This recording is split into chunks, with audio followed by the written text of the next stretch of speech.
reaction to the Supreme Court arguments on the Texas abortion case. Keeping you informed and engaged, now more than ever. This is Seculo. Oh yay, oh yay, oh yay. All persons having business before the Honorable, the Supreme Court of the United States, are admonished to draw near and give their attention, for the court is now sitting. God save the United States and this honorable court. We want to hear from you. Share and post your comments or call 1-800-684-3110. We'll hear argument first this morning in Case 21-463, Whole Women's Health versus Jackson. And now your host, Jordan Seculo. Hey, welcome to Seculo. We'll take your phone calls at 1-800-684-3110. We are breaking down a case. It is at the Supreme Court as we speak. The second oral argument in the case. It's two cases, Whole Women's Health versus Jackson, and then the U.S. government versus the state of Texas. That's what oral argument the court is hearing right now. They first heard the challenge about, can you bring in a injunction challenge? Can the abortion clinic bring an injunction challenge against the judge? And then they switched it to, we're not really doing about judges. It's the county clerks who should just be able to throw these out and not consider these and not file these claims. So it's highly technical for both sides. I will say already there are justices like Justice Alito who bring up the idea of abortion distortion. The fact that this is even here in a week and a half, that we're even considering this, but there's all these other issues that you can't get out ahead and get injunctions on. Justice Gorsuch brought up the idea of the COVID restrictions to churches, and the Supreme Court said until those restrictions actually impact you, you can't bring the case. You can once they do, right, but you can't preemptively say, well, this is about to go into effect, so we're going to do that. And this is it is much more technical than the second case coming before the court, which is just a month away, December 1st, which is the Dobbs case out of Mississippi, and which is the abortion ban of about 15 weeks. Yeah, and that, of course, that case is going to be the one that decides Roe versus Wade, yep, and the constitutionality of Roe. This case is not that case. But it's a big case. I don't want to get any, this is a huge case. I mean, the fact of the matter is there's a lot at play here, and Professor Hutchinson had a very good analysis of an interesting series of questions from all people, from Justice Breyer. Absolutely. In the first case. Absolutely. So one of the issues here is the whole concept of equity. The Department of Justice essentially is asking the Supreme Court to intervene essentially in a pre-enforcement manner against a state law, the state law of Texas. What's the basis of this intervention? It's equity. Well, that then means that federalism, if the court were to rule in favor of the DOJ, goes out the window, because you can bring an argument and equity in virtually each and every case going forward. I think Justice Breyer is very, very questionable in terms of whether or not he will support President Biden's Department of Justice attempt to intervene in this case. Let me ask Cece Howell, senior counsel, and she's handled a lot of these cases involving women's health centers, crisis pregnancy centers.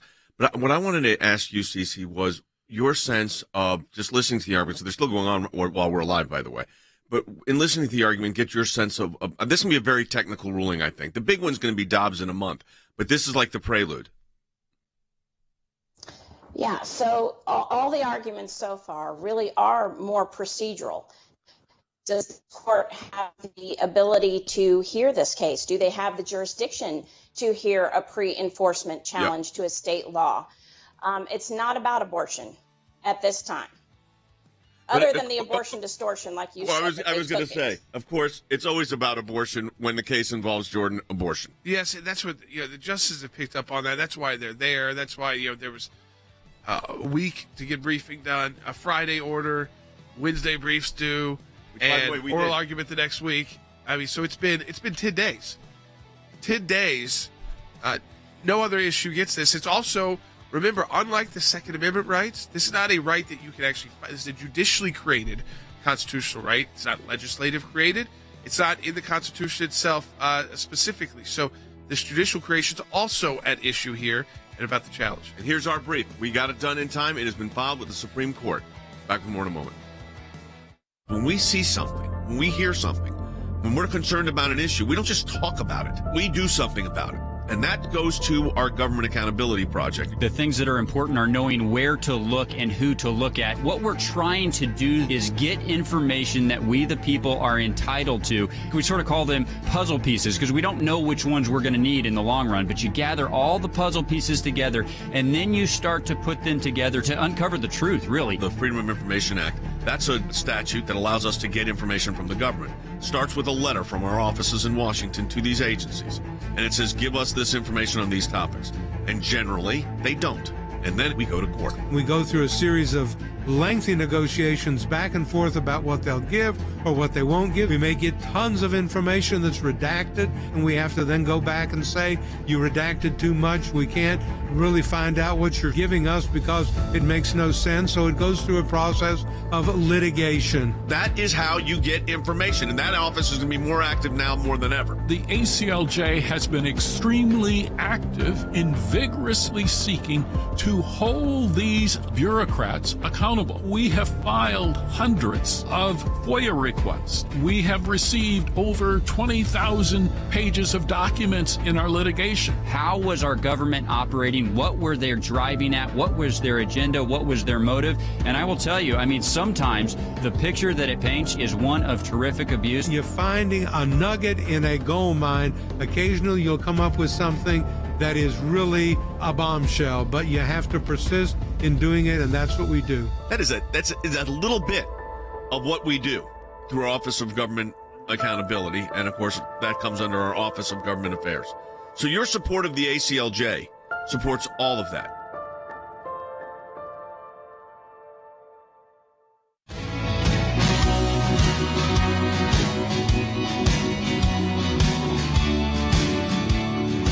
Folks, I want to kind of set up for you, remind you what's at issue here in this case. We talked about, it's technical. So remember, Texas has passed this law. It's very unique. This law allows a private right of action, so it's civil. State has no enforcement mechanism here. A civil, you could, if someone violates the state's abortion restrictions, and this would be post 6 weeks, would be considered late term here, you could then bring a challenge against the clinic or the abortionist, a private individual. So it's a private right of action. If you win, it's $10,000. What Texas did say today, because there was this issue out there saying, well, doesn't that, I mean, if anybody can bring this challenge and you don't have to have the direct harm, then how could anyone operate, even if, abortion is legal to some extent in Texas, how could you operate if everybody could just keep bringing lawsuits against you? Texas responded that in court, once this law is actually in place, it hasn't been able to really see what happens, is that will be flushed out and that you will have to have connection. Yes. You're not just going to be a random person that heard about abortion somewhere. No. They use the example of at least have a relationship to the person who is having the abortion. A direct impact, the harm. But I think what we have to be clear here is what this case is and what this case is not. This is not a direct challenge on Roe. That is the Dobbs case. That is in a month. But this is a big case because states, as we're representing South Dakota, are taking what I would call unique approaches to how they're handling this issue. Here, Texas did a specific act, and the issue surrounding it right now, Andy, is whether these government, here you got the federal government intervening, that's a question, and then also whether before this case is litigated, and it goes to what Justice Breyer was saying, can you just shut these laws down? But you got to go back to what the question presented in each case is. What is the Supreme Court actually hearing? Right, that's right. We are not hearing Roe v. Wade or an express challenge to Roe v. Wade in the cases that are being argued before the Supreme Court of the United States today, as Jay said. That will come later in December in the case out of Mississippi.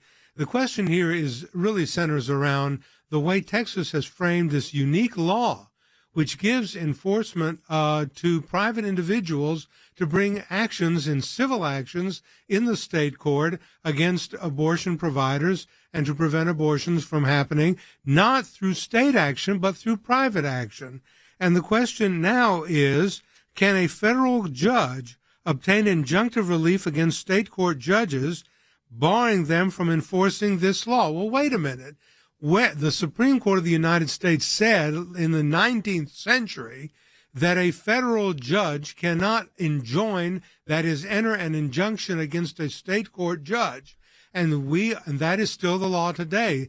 And Texas is saying, basically, stay out of it until the case is litigated. Now, there's some sound, I don't know if we have it, where Justice Alito basically talked about what we call the abortion distortion factor. And Cece, we know this from our litigation. This case, while not a direct challenge of Roe, let's be realistic here. Anytime a case surrounding it involves the issue of abortion, even here just in the fact that that's the enforcement, the way in which the lawsuit goes forward, we know that the abortion distortion factor with this Supreme Court can be an issue. Now, there seemed to be, I don't want to predict how this is going to come out, but it seemed to be a real issue here. Yes, it does. And the abortion distortion in this case, in these two cases, is the fact that, as we saw, it went so quickly to the Supreme Court. You know, they made their decision to accept the cases last week. By Wednesday, a briefing had to be done, and then today, oral argument. If this case wasn't involving a law that touched on abortion, I don't think we would have seen that kind of speed and action at the Supreme Court level. Well, and then what we also saw was that in most cases, the Supreme Court looks at, okay, if there's a part of how do we save this law? That's how they actually are supposed to go into it. Say laws are by themselves, they're not passed to be illegal or violate the Constitution. So is there a part of the law that we need to, maybe that's the issue, and that's why you got a federal issue, you got the DOJ, and there's also private issue here because you have the whole women's health versus. So what he said was, and the DOJ, of course, in the abortion case said, if a part of this goes, it all goes, so this can't be salvaged at all. And that's where he brought up the idea of course, when it comes to this issue, that it's the only issue, it feels like, where there's no severability. You can't just say, it's that portion. Maybe you need more clarity on who can actually bring this. We're trying to find that bite right now. But here is another one where Justice Alito talked about the unique nature, what they call the unique nature of being enjoined from pending unlawful acts. Take a listen to this.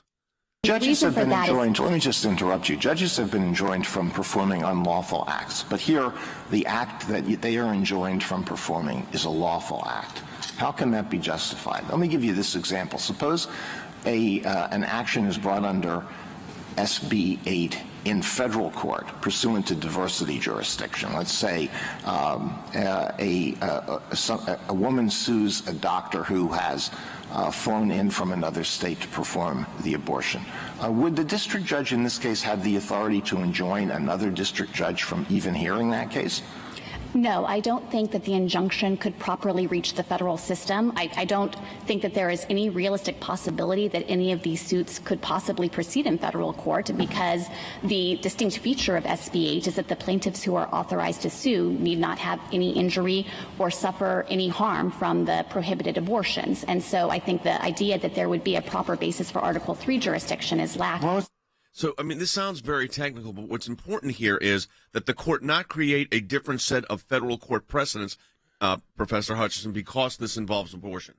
I think that is correct. So if you look at the underlying law, yes, it implicates the right of abortion, but it does not control abortion. That's number one. Number two, we should keep in mind that this case is largely procedural, I think, as Jordan has set forth.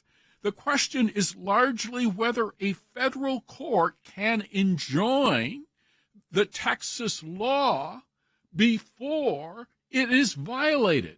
And so this would be an odd circumstance. I think you would have to search high and low within the federal system to find precedent for such an action. That question was asked by the Justice of the Supreme Court today, and basically neither the DOJ nor Planned Parenthood could come up with a plausible set of facts in support of their claim. So this is, at the end of the day, basically an innovative claim against very innovative legislation. No, I think that's right. I mean, the clash here is kind of classic in that the law is unique in itself, and I think states are going to types of laws now. And then at the top of that, you've got this, unusual challenge with the Department of Justice, Andy, your former employer, jumping in here for, I think, political reasons, obviously. But I think it's serious. Well, the Department of Justice, of course, and the Biden administration is leaping into the case immediately to help Planned Parenthood and to help the abortion industry. And that's really what this is all about. And I think it's premature. I don't think it's premature. I think it's illegal and unprecedented, and it can't be done.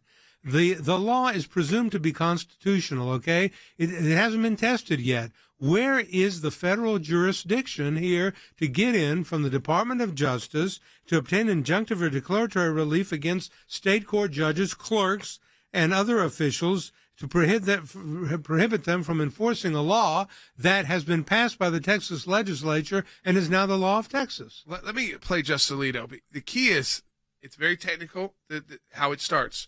But listen to his last sentence here. Take a listen, Byte 45. I appreciate your point. Texas has done everything it possibly can to try to make it difficult for abortion providers to vindicate their rights under our precedents. I get it. I think it's a forceful argument. But I think we have to be concerned about the implications of the mechanisms that you propose for providing some kind of relief. A lot of your brief and all the other briefs that have been filed against Texas in both of these cases suggest that we should issue a rule that applies just to this case. But that's inconsistent with the rule of law. That is a gigantic statement, and I think everybody needs to be aware. That is a gigantic statement because he's basically saying what we've been arguing for 35 years, that when it comes to abortion, Cece, really quickly here, all the rules change. Absolutely. We call it the abortion distortion, and you heard it right there, is that only change the rules for this case, not across the board. And what Justice Alito is saying, well, we can't do that. If we change the rules, it changes them for everybody. But that's not what they're asking. They always want to be singled out and have special treatment. They do. And then Justice Breyer, who is not a favorable to the life position, said, if we do this, we really have to do this for everything. It'll apply to all these tort claims. And then so we're creating a whole new way of suing judges, basically, and joining judges, and the federal government coming in against the state court judge. And so in a way where they're not acting unlawfully, they're just following the law of the state and whether or not. So again, I think that is key. And it's key in the mind of what the justices when it comes to these procedural matters.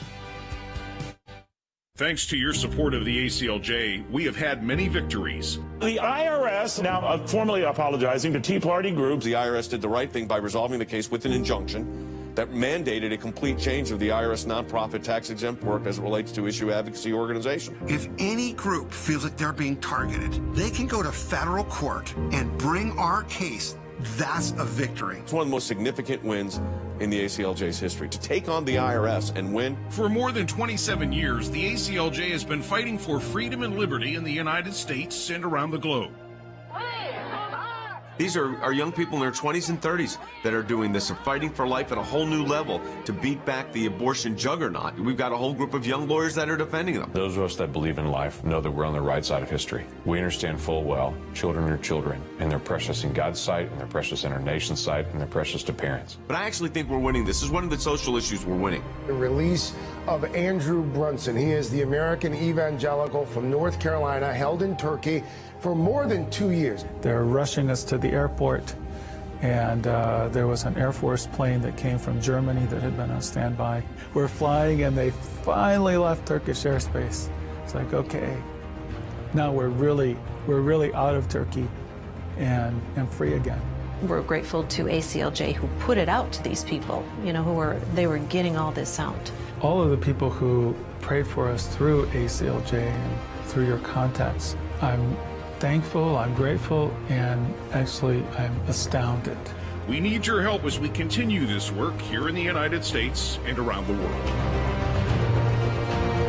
Join the matching challenge today, and your tax-deductible donation will be doubled.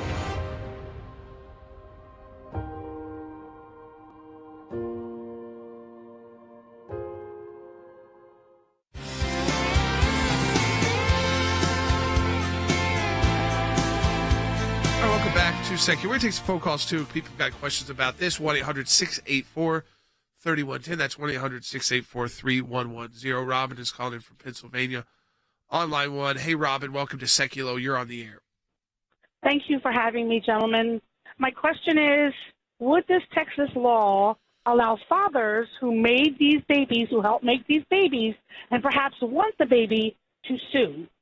I think it's a question of how involved they were, and so will they be able to make the case in court? What the Texas said is that this idea that it's an open-ended, everybody's been deputized by the state is not accurate, is that this hasn't been flushed out in court.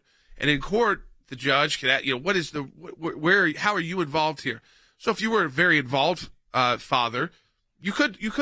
If you were someone who didn't know about it and then learned later that someone you had a relationship with got pregnant and had an abortion, I'm not sure that the judge would allow that. We don't know that yet because this hasn't actually. And they can only sue the provider. Right. They're never suing. That is a key point. That father, hypothetical father we're talking about, cannot sue the mother ever in any of these situations. It's just the abortion. No claim. It's against someone at the clinic or the abortionists themselves. But you said something else, and that is, I think the way the law is going to come down, at least the way I see it, is that it's kind of like in the religion cases. You can't just be the offended observer. I see a menorah or I see a nativity scene and I don't like it. Therefore, I'm going to sue. What Texas, to me, seems to be saying, Andy, at least in their oral argument and in their briefing, is no. That's what they're trying to say to make this the parade of horribles. That's not what this law actually does. Well, that's absolutely correct, Jay. And the suit, as you correctly pointed out, is against the provider, and there is no parade of horribles until the law plays out, and that hasn't happened yet.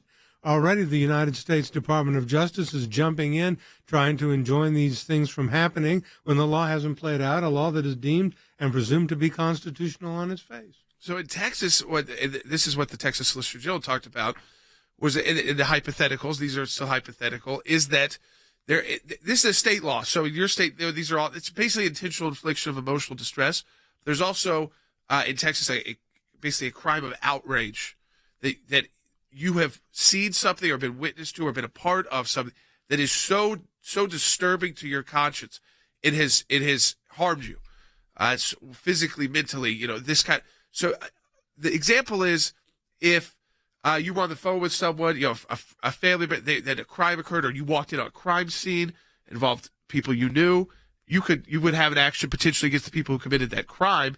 They would still be responsible at different levels, but to you, that's a specific. That's why we have these specific state torts, and states are different.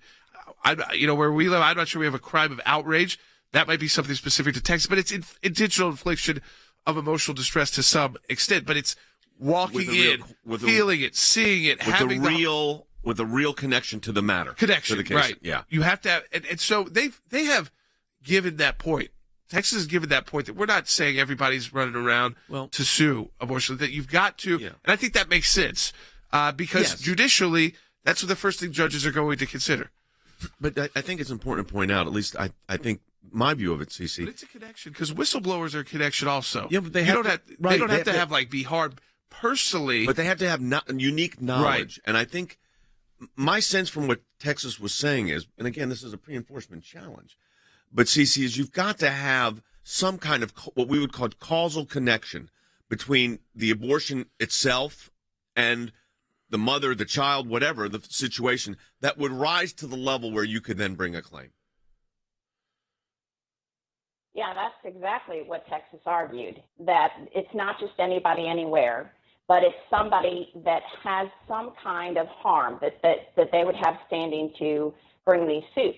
And apparently right now there are 14 of them in state courts that are trying to proceed. And that was another question, an answer that was brought up before the Supreme Court today, that yes, there are currently state suits that are going on. And that's the appropriate place for these to happen at the initial stages. So I think 10 days is when you'll see orders for summary judgment.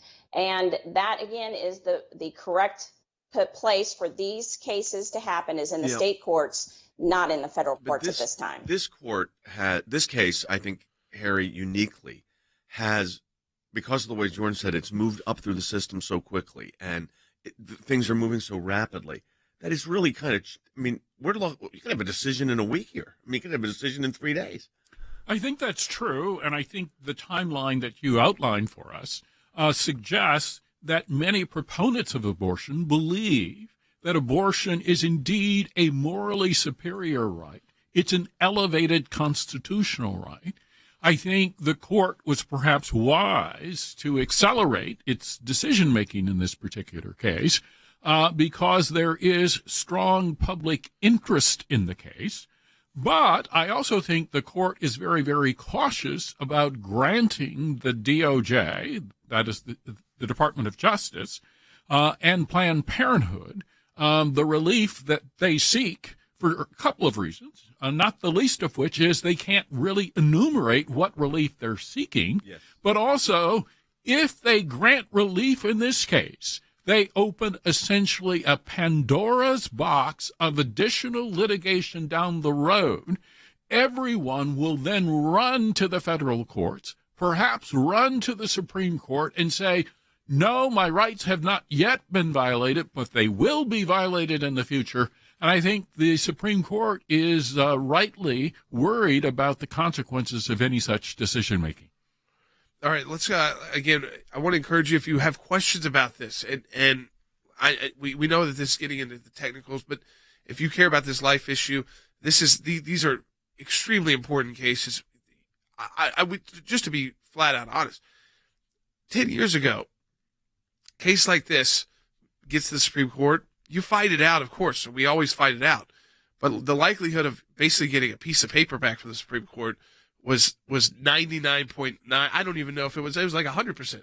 Right. So that the fact that these are even being considered, that the justices are having to go through these mental motions and think through all of this. This is because of the new justices on the court. It's the new justices on the court. It's states coming up with creative ways to address the abortion issue. As I said, we're representing South Dakota in an informed consent case that I think is very unique and very significant in that regard.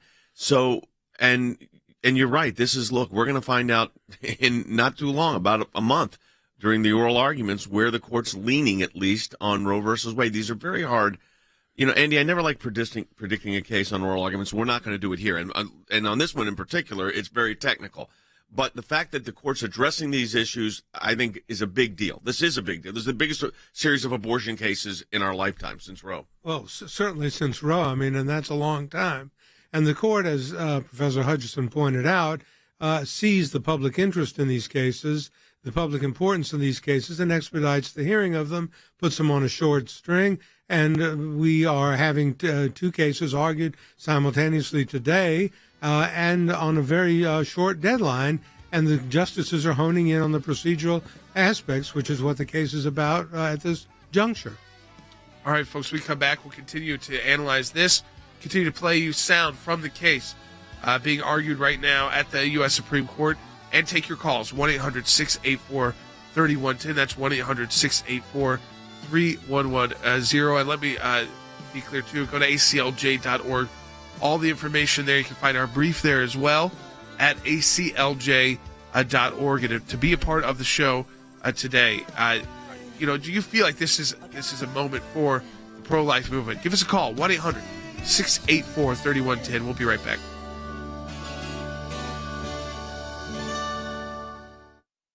Here's what I want to say to our ACLJ members, or for those of you that enjoy watching this broadcast. Whether it is going after the deep state, whether it is litigation that we're engaged in, whether it is defending the persecuted church and getting individuals out of prison because of their faith in other countries, whether it's training lawyers to fight for religious liberty, not just here in the United States, but around the globe, whether it is producing a daily, 5 days a week, 1 hour live television and radio broadcast heard on thousands of radio stations, on TV platforms, on social media platforms. Your support of the ACLJ enables us to do all of this. We want to encourage you to support the work of the ACLJ. And when you do that, you're supporting our production teams, our videos, whether it's that kind of production and other things that we are working on. The ACLJ is front and center on this. We're in a matching challenge campaign. Any amount you donate, we get a matching gift for. Go to aclj.org.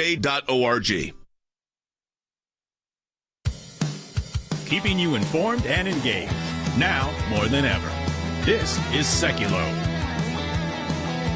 And now your host, Jordan Sekulow.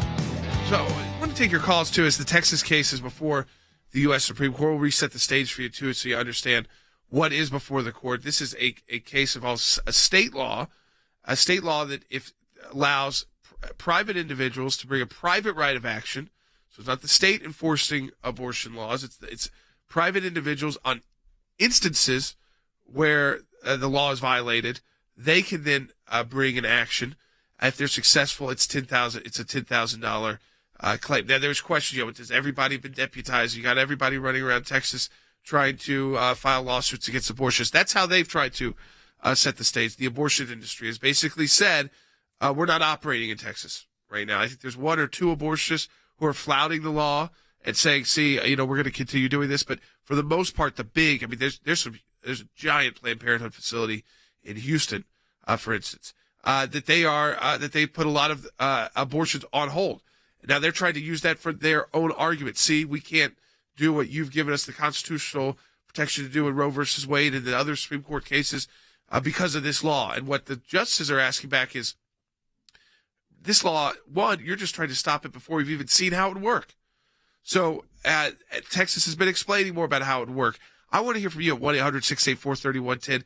When you have this case that it was just 10 days ago, a Friday, that we got the order that briefing would be due in 5 days. So we'd have from Friday afternoon to Wednesday afternoon of last week. And then the oral argument would be today on two different cases, two cases arising out of the same law. One is the abortion industry's challenge to the judge who's being defended by Texas, and then the DOJ challenge to Texas, of course, also being defended by Texas. That case is at the Supreme Court. We will get a decision on it, I think, pretty quickly, because this was kind of an emergency action. Second case, Dobbs, we probably won't get it one really quickly. That's on Mississippi's. That's the heartbeat bill. That is a direct challenge to Roe versus Wade. There are direct challenges to Roe versus Wade in both of these cases today. The oral arguments have not spent much time on that. The justices have, of course, alluded to this is here because this is abortion. The fact that we played that bite from Justice Alito, that you're basically want us to have a rule just for abortion, and everything else would be different. Yeah, and it's because as we said earlier in the broadcast, it's the abortion distortion factor. So actually, even Justice Breyer mentioned this. I'm going to play that bite in the next segment coming up, because it's a long bite, but it's important to break it down. But I do think it's worth pointing out here at the outset of the second half hour of the broadcast that, remember, this case is the prelude to the Dobbs case. And Cece, in the Dobbs case, we have the direct challenge. I mean, it's here too, but it's really the issue granted a certiorari involved the constitutionality of Roe versus Wade. Right. So in Dobbs, the court will be talking about the actually judicially fabricated right to abortion that they created in Roe v. Wade. So Dobbs talked that law, it stops abortions after 15 weeks. And the question then becomes, when do they have a compelling interest to protect the life of an unborn baby? And so it goes right to the heart of Roe. Yeah, I think that's like I said, these cases, Jordan, are the warm-up. Now, I want to say this also to our ACLJ members. We were able to file a brief. I think we had to do it in 4 days. We were on the air when the order came out on a Friday. It was last Wednesday, so with the weekend plus you had 4 days. 4 days. So, but here it is, and that's because of the support of members like you that this brief has been filed at the Supreme Court of the United States. So, for all of our members out there, we want to say thank you for standing with us on this important issue. Now, this is the first day of our November matching challenge, which means this is the month where any amount you donate, we get a matching gift. That's right. You can donate online at aclj.org. It's a busy time on life, especially. But remember, on all those issues, like we've been tracking that infrastructure, the tax issue there, and getting into your bank account closely. Now, while they're still having trouble even getting a vote on that, we're not backing down there. We're keeping an eye on all these issues and working and filing the briefs. Support our work at aclj.org. Double your impact today. Can you tell me how many of your affiliates receive the majority of their revenue from abortion? I don't know that answer. Could you get it for me? I'll talk to my team. I think what we need to look at is the business of abortion. And the business of abortion starts with a sale. An organization is chopping up children and selling the body parts to the highest bidder. They can call it whatever they like. The reality is they've been caught red-handed. I was told it was just a blob of tissue. She looked me dead in the eye. She said, it's not a baby. It's a blob of tissue. We really did treat women like second-class citizens. Do not ever kid yourself. They know exactly what they're doing. We were driven by this quota.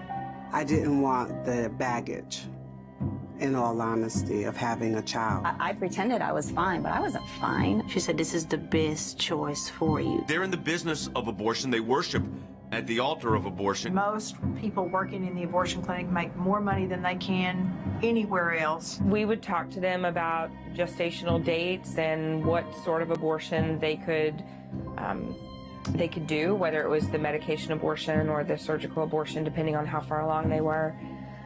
We would talk briefly about what the procedure would actually be like. I remember getting a directive from my supervisor, that we didn't want to give them too much information about the abortion procedure. We didn't want to talk to them about risks associated with the procedure because we didn't want to scare them out of having an abortion. Does no one see what's really going on in America? Is this really who we're going to be? We at the American Center for Law and Justice have been dedicated to the fight for life for over 3 decades. Whether it's at the District Court, the Court of Appeals, the Supreme Court of the United States, or in the halls of Congress. We are part of the fight. We want you to be there with us. Go to aclj.org right now, aclj.org.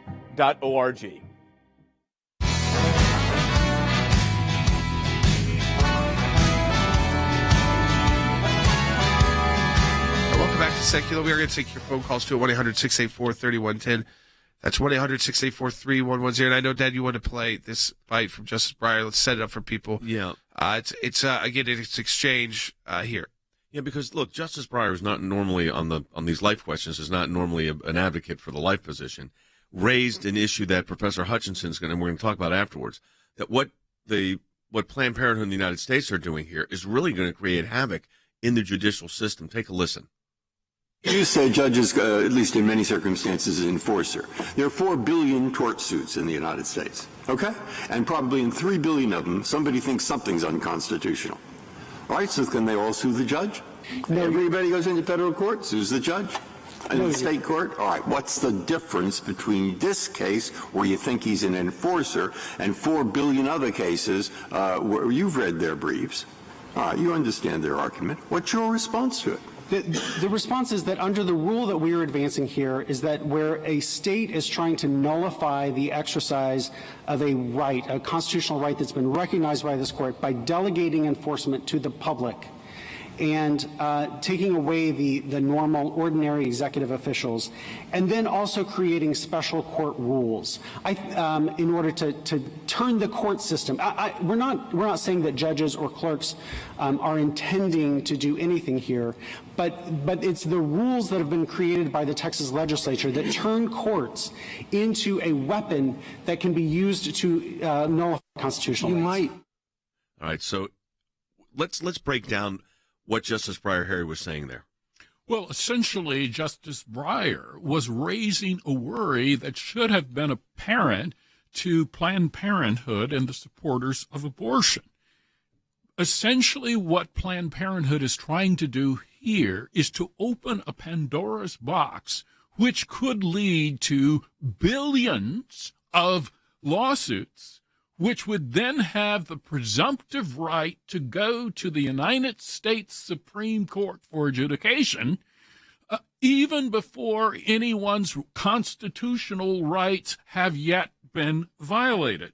So it strikes me that what Justice Breyer was saying is that the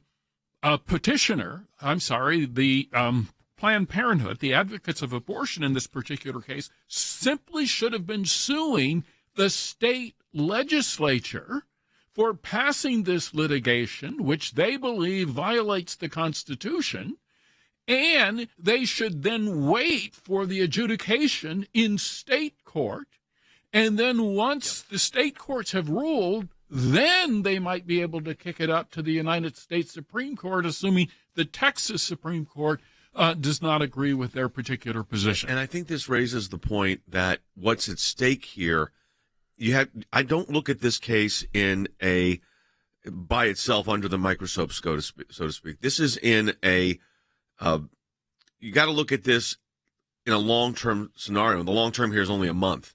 And you've got this case, then you've got Dobbs, which is the direct challenge to abortion. Then you got the South Dakota informed consent law that we're handling. So all of these major cases are coming up, Wes, at the same time. So this is a very significant moment. Yeah, it's a culmination that's still building of changing attitudes and changing arguments about the whole issue of abortion. And as wrongly decided as Roe and Casey were from a constitutional perspective, there's some judicial acrobatics going on there. It gave the right to an abortion before viability, but that has totally changed over the last decades. Viability has. And so advances in medicine have changed when an infant is viable. Also, you add to that a heartbeat is detected at 6 weeks. A heartbeat is indicative of human life, and the fact that an unborn baby can feel pain before a viability. This is changing the debate. Because, CC, this is really what's caught. I mean, people are forgetting in all of the technical questions here. This was a heartbeat pill. Absolutely. It bans abortions, SB 8 bans abortions after a heartbeat is detected. And so, that's always the issue. And what Wes is saying is we understand that a baby is a baby medically now better than we did in the 1970s. And so that ruling, that bad ruling in Roe v. Wade, really needs to be attacked and is being attacked in Dobbs of when does a state have a compelling interest to protect a baby's life. That's not necessarily viability anymore. It might be at a heartbeat. Well, I think that. So we'll see where these cases go. Let's go to, is it Lewis in Colorado on line one? Hey, Lewis, welcome to Secular. You're on the air. Thank you for taking my call. I want to know, why is it okay for a state like New York and others to expand their abortion laws, like Virginia, put the baby on the table, and then you decide. But they can't retract it, change it. Well, this is the interesting issue, because in Roe versus Wade, it took the issue of abortion, Andy, out of the state court system, or the legislative systems actually, and moved it to a federal right. That's right. And that's what created the problem. A federal right that does not exist in the Constitution of the United States. And I've said before on this program, I defy somebody to please tell me where in the Constitution of the United States there is a federal constitutional right to an abortion. And the answer is there is not. That's why these matters relating to life and so forth should be decided by the sovereign states on behalf of the citizens of the sovereign states, and they should make the determination as to whether or not abortions are permitted, when they're permitted, if they're permitted, and other things related to that, and not the federal government, because they're not federal constitutional rights. Let's go to Julia in Idaho on line 3. Hey, Julia, welcome to Seculo. And let me encourage everybody, if you're listening, give us a call if you want to be part of the show. 1-800-684-3110 is the number. That's 1-800-684-3110. Hey, Julia, you're on the air. Yes, Jay, I just want to call and tell you that I'm just praising God for you, for the work that you do. I am a woman with an abortion in her past, and I have just a heart that breaks for the young men and women that go through this, not fully understanding, I think, in many cases, the implications down the road. I'm just so grateful that we are in a defining moment, that I believe God is going before you to prepare and make ready the way. I believe he is going to surround you with stature and with favor. I believe the Holy Spirit will give you the wisdom and discernment and the words to speak in the very moment they need to be spoken, in a way that they cannot even be refuted or responded to. And I just want you to know we support your ministry. I appreciate that. And that multitudes of people across the nation are praying faithfully for you and are just so pleased with the work that you're doing. So praise God, and we are holding you in prayer and looking forward to a very positive outcome to protect those precious souls who have. Like I said, this is a unique moment in the abortion battle, because you've got a confluence of these three major cases, two at the Supreme Court, one at the Eighth Circuit, the Texas heartbeat bill, Dobbs, which is the direct challenge to Roe versus Wade, South Dakota with a very unique informed consent law. And you have all of these cases hitting CC simultaneously. Yeah, and like you mentioned earlier, this is the court to hear these cases, and perhaps that's why these cases are here at this point in time. So we hope that the Supreme Court does what's right and that they follow the Constitution. Like Andy says, there is no right to abortion in the Constitution. So the day needs to come where we start protecting babies' lives again. Well, let me play Amy Coney Barrett, because you're not here. There's a lot of people, remember her confirmation. Here's what she had to say during this argument. Counselor, are you arguing that there's a constitutional right to pre-enforcement review? And if so, how do you reconcile that with Sheldon versus Sill? So our first argument is actually that Congress created the right in Section 1983. Assume I don't buy that. So I think that, yes, there is, and Ex parte Young recognized that in these circumstances where it's not going to be, where the penalties are so severe, and where there is, it's difficult to find someone who is willing to even violate the law for a test case. I think Ex parte Young addressed all of that and said that, in fact, there is a procedural due process violation. And he just that's a double talk. I've heard a lot of double talk in court, let me say. But when a judge asks you a straight out question, as Justice Barrett asked, you are saying there's a constitutional right to pre-enforcement review, and then Mark Herron comes in with his double talk. He didn't know what the Shelton case said. He that's probably what it didn't was. know what the case had said, and said and came up with some concocted answer. But she's absolutely right. And what she said, there is no pre-enforcement review at this point in time. The government should not be involved in suing state court judges. And I think, Ex parte Young. That's what this case probably sets up, if it goes in favor of Texas. And then, of course, 1 month from today, they argue Dobbs. And the Dobbs case being really a 100% direct challenge to Roe versus Wade. This case, they can try to, make their way around that and what really is at stake here. But let's be honest, if Texas is successful here, we're the pro-life advocates. Many states, probably more than half the states in the country, could adopt similar laws. So this is, the major test case on this. The impact it could have is gigantic. Which is why it's been rushed up to the Supreme Court. Dobbs' case is the fundamental challenge directly to Roe versus Wade that will be argued December 1st. Be right back in a second.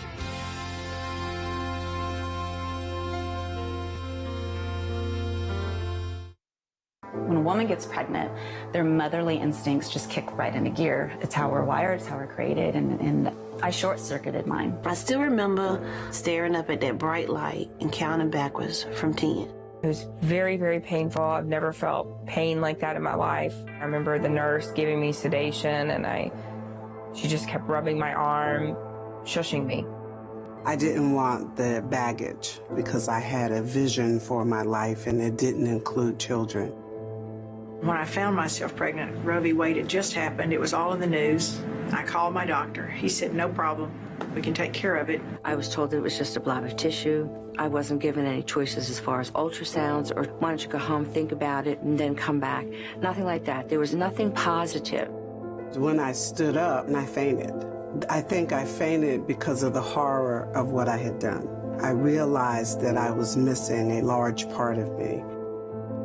I actually ended up being pretty volatile and got a little physical with the nurse. I slapped her across the face.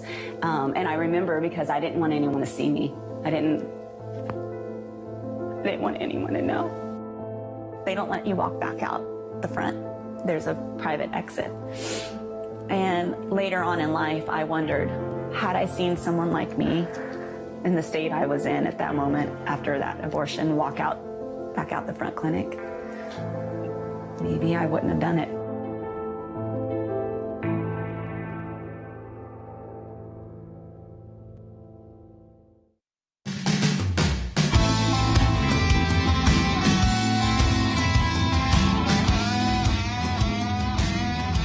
All right, welcome back to Secular. We still can take your phone calls at 1-800-684-3110. The oral argument is still ongoing.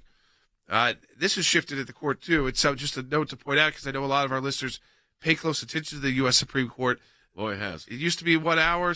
Occasionally they would make. Yeah, I've had a couple that were extended, but like by 10 minutes. And then you had the massive. There was a Bush versus Gore that was huge. Yeah. But we had that in campaign finance. They gave 4 hours, but those are rare. Now, because of the post-COVID world and the way they're doing the oral arguments now, these arguments have been going now for well over 2 hours and still going. So it could fall within. This is because it's 2-part case. It may be falling within, but the questioning is also very different, the way in which they're doing it. So all of that's unique. But one of the things I think we have to understand here is, I want to put this in perspective, is that this is the beginning of what I will call the trilogy of cases involving abortion this term. 2 at the Supreme Court, 1 at the Court of Appeals. The heartbeat bill. Then you've got of course, the Texas the heartbeat bill, which is the Texas abortion bill right now. Then you've got Dobbs, which is the direct challenge on Roe. And then you've got the informed consent law in South Dakota that we're defending. So this is a unique moment in history, I think, Wes, and on this issue, probably the most unique moment. Oh, absolutely. As important as the legal arguments are in the court hearings, the backdrop, how we got here, is just as significant, because we're having this convergence of science and medicine, the moral issues, and the fact that even those who are pro-abortion, by and large, will admit that what we're dealing with is a human life. And so, as unimaginable as it seems, the question is, at what point is it okay to end a human life that is totally innocent? Yeah, this is an interesting call from Tim in Colorado on line 1. Hey, Tim, welcome to Secular. You're on the air. Hello, thanks for taking my call. My question has to do with this idea that's come out of the Texas case, where they are allowing, as I understand it, people to sue individuals.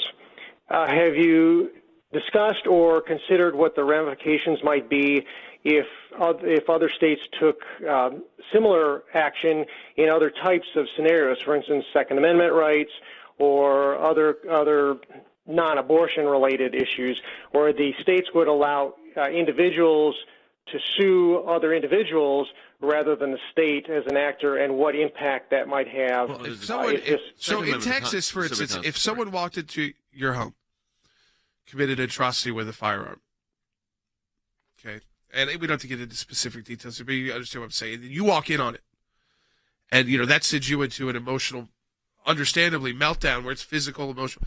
There's a law in Texas, right? So that not only is it a criminal act that person, but you can then bring a challenge.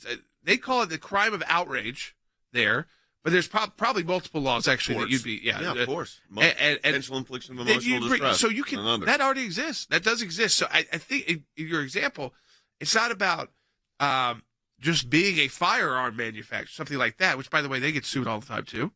But it's about, you walked in on the situation. So, yes, the person who used that firearm to commit a crime could also be liable to you in this civil setting. Well, Justice Gorsuch has talked about this chilling effect issue. Take a listen. On chilling effect, do you agree that other laws often have chilling effects on the exercise of constitutionally protected rights that can only be challenged defensively?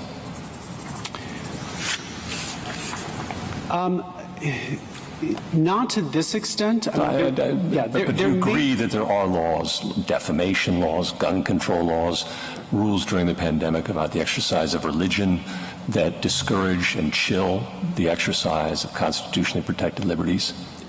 Yes. And that they can only be challenged after the fact? I'm not sure that all of those laws could only be challenged after the fact, but there may be some, Your Honor. Of course he's right, Justice Gorsuch. I mean, he hit it, Harry, exactly right. Well, I think you're absolutely correct, and I also would congratulate Mr. Herron on being unprepared for an obvious question. Basically, if he's been alive for the last couple of years, he should be aware of the fact that many, for instance, pandemic regulations have been challenged before the United States Supreme Court. And what has the United States Supreme Court done? They have allowed the litigation to proceed at a lower level before intervening, either at state court or within the confines of the federal court system. And they've allowed this litigation to proceed on the merits. What we have here is an attempt by abortion providers and the Department of DOJ to do what? to basically go into court and ask the Supreme Court to declare unconstitutional a law before it has ever been applied. This is an unprecedented move by abortion providers and the state of Texas, and I think I hope they lose. And so we obviously we filed a brief in favor of Texas, so obviously our position is Texas is correct. But what's interesting here is to not lose sight of the question presented today. Yeah, the question presented today, and this is what's being argued. And then I'm reading from what the Supreme Court said. May the United States bring suit in federal court and obtain injunctive or declaratory relief against the state court judges, state court clerks, other state officials, or all private parties to prohibit SB 8 from being enforced. That's the heartbeat bill. That's the question. Can the United States stick its nose into through the federal court system and obtain injunction against state court judges against the enforcement of the heartbeat bill? And you know what? Even Justice Breyer, CC, seemed to indicate that he had problems with what the Department of Justice was doing here. We'll find out in probably days, I suspect. We're going to find out if the abortion distortion factor still carried a majority. We'll see. CC? Right. And again, we saw that the abortion distortion factor did play a part in this case because it came so quickly, which we probably wouldn't have seen if it was just a regular case. Right. It might not even be before the Supreme Court at all if it were a different issue. Not SB 8, abortion is banned after a heartbeat is detected. If that weren't the case, we probably wouldn't be even having this discussion. I think you're right. I'm hoping, like you said, that Breyer gets it, that they're asking for relief that they would never give to any other party. And so hopefully they will not give it here. So Justice Thomas addressed some of that, and let's take a listen. Do you have any examples, not precedents, but examples of the national government taking part in or playing the exact same role or doing exactly what you're doing in other areas involving constitutional rights? I don't have examples, but that's because I'm not aware of any circumstance where a state before has sought to prevent access to the ordinary mechanisms for judicial review. Okay, but that's totally not true. That's not true. That's just a false. She doesn't know any other circumstances where the state government has sought to prevent access to the ordinary mechanisms for judicial review. How does SB 8 do that? Right. How has state of Texas done that? It hasn't. I think what it's going to come down to is whether, does abortion distortion carry the day? Yep. And everyone kind of puts their blinders on, and they do exactly what the DOJ is talking about, what she's talking about there, which is, do they make up a rule special for abortion? Justice Alito's already alluding to it. We see Justice Gorsuch alluding to it. Justice Barrett alluding to it. Justice Thomas alluding to it. Are we going to just treat this differently because it's abortion? That is the big question here. And remember the direct challenge from Roe versus Wade coming up. Support our work at ACLJ. It's aclj.org. Talk to you tomorrow.